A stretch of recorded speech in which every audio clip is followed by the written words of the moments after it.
آپ کو پتہ ہے صحابہ فرماتے ہیں بچے کھیل رہے ہوتے تھے تو حضور جب گزرتے تھے تو بچوں کو السلام علیکم کہتے تھے. نبی پاک بچوں کو سلام کرتے. حضور فرماتے ہیں السلام علیکم، بچوں کو سلام کرتے اور پہل کرتے سلام لینے میں. آپ بچوں کو سلام کرنا شروع کر دیں، امید ہے بچے بھی سب کو سلام کرنا شروع کر دیں گے. لیکن یہ شکوہ کرنا کہ لو جی میں اتنا بڑا بزرگ آدمی ہوں، میں اتنا بڑا پڑھا لکھا ہوں، میری یہ شخصیت ہے، آپ نے مجھے سلام ہی نہیں کیا، یہ تو مفت کا رٹا ہے. حضور بچوں کو سلام کرتے تاکہ بچوں کو السلام علیکم کی سمجھ آ جائے. یہ بچوں کو سکھائیں، انہیں یاد کرائیں، اور اس کا طریقہ یہ ہے کہ آپ ان کو سلام لینے میں پہل کریں، آپ ان کو سلام کہیں. ہاں، سکھانے کے لیے آپ ان سے مطالبہ کر سکتے ہیں کہ یار میں نے سلام کہا ہے، تمہیں جواب دینا چاہیے تھا، تم نے کیوں نہیں دیا؟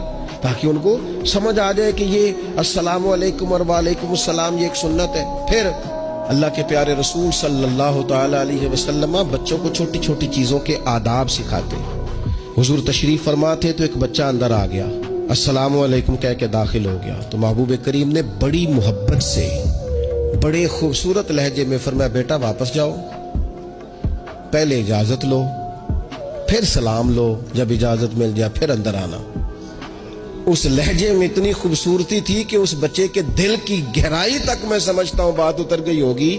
وہ واپس گئے، انہوں نے جا کے اجازت مانگی، اجازت ملی اور سلام لے کے وہ دروازے رسول پہ حاضر ہو گئے.